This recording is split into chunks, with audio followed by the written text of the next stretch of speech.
Leçon 2. Piste 26, page 52.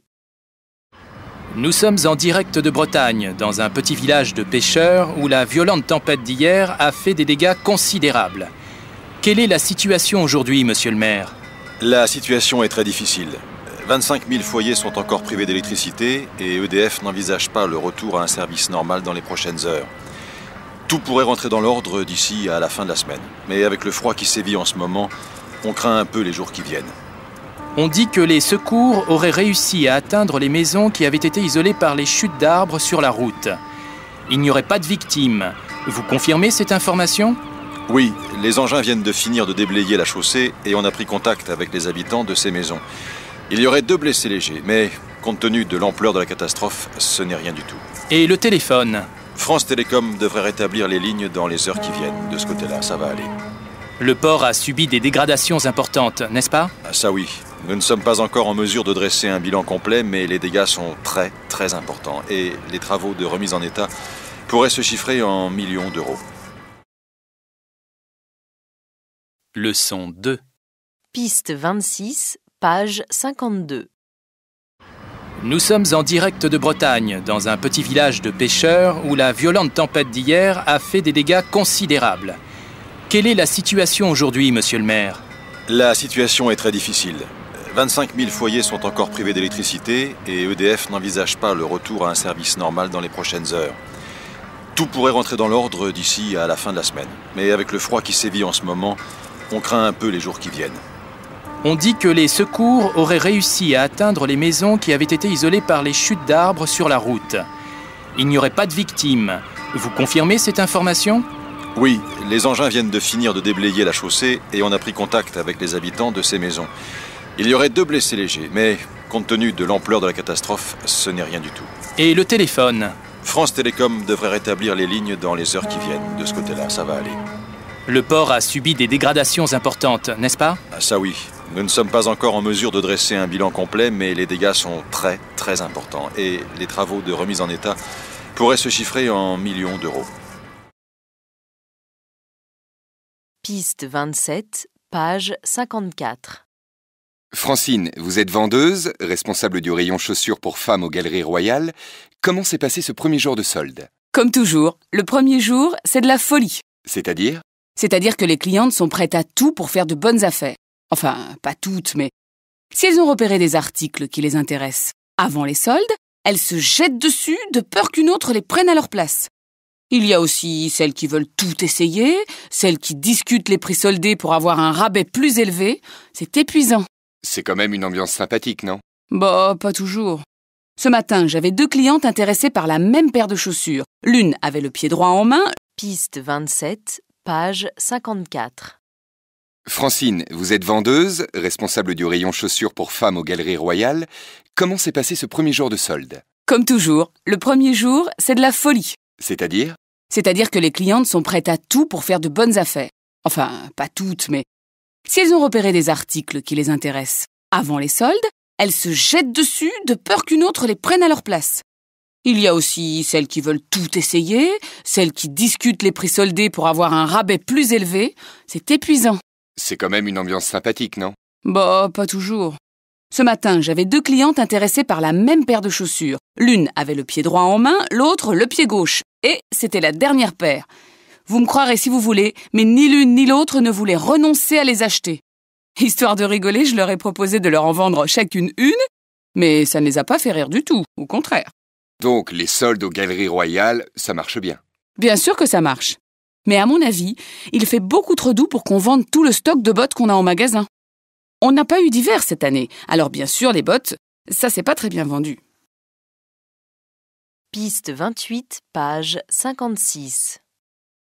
Vous étiez à la manifestation des fonctionnaires à laquelle tous les syndicats ont participé aujourd'hui, place de la République. Qu'espérez-vous obtenir du gouvernement? Une vraie hausse des salaires. Ce que le gouvernement nous a accordé ne correspond même pas à l'augmentation du coût de la vie.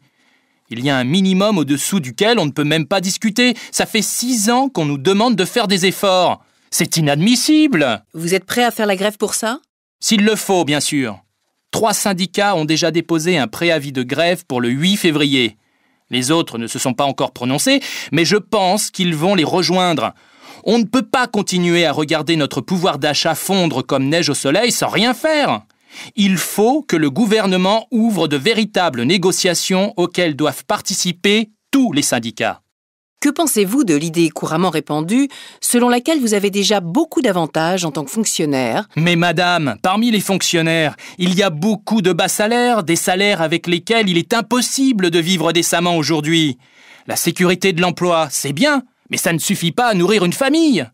Quand on voit les prix des loyers aujourd'hui, on ne peut pas vivre avec le SMIC. C'est impossible. Piste 28, page 56. Vous étiez à la manifestation des fonctionnaires à laquelle tous les syndicats ont participé aujourd'hui, place de la République. Qu'espérez-vous obtenir du gouvernement? Une vraie hausse des salaires. Ce que le gouvernement nous a accordé ne correspond même pas à l'augmentation du coût de la vie. Il y a un minimum au-dessous duquel on ne peut même pas discuter. Ça fait 6 ans qu'on nous demande de faire des efforts. C'est inadmissible. Vous êtes prêt à faire la grève pour ça? S'il le faut, bien sûr. 3 syndicats ont déjà déposé un préavis de grève pour le 8 février. Les autres ne se sont pas encore prononcés, mais je pense qu'ils vont les rejoindre. On ne peut pas continuer à regarder notre pouvoir d'achat fondre comme neige au soleil sans rien faire. Il faut que le gouvernement ouvre de véritables négociations auxquelles doivent participer tous les syndicats. Que pensez-vous de l'idée couramment répandue selon laquelle vous avez déjà beaucoup d'avantages en tant que fonctionnaire? Mais madame, parmi les fonctionnaires, il y a beaucoup de bas salaires, des salaires avec lesquels il est impossible de vivre décemment aujourd'hui. La sécurité de l'emploi, c'est bien, mais ça ne suffit pas à nourrir une famille. Quand on voit les prix des loyers aujourd'hui, on ne peut pas vivre avec le SMIC. C'est impossible. Leçon 3. Piste 29, page 58. Vous ne pouvez plus vous passer de votre téléphone portable?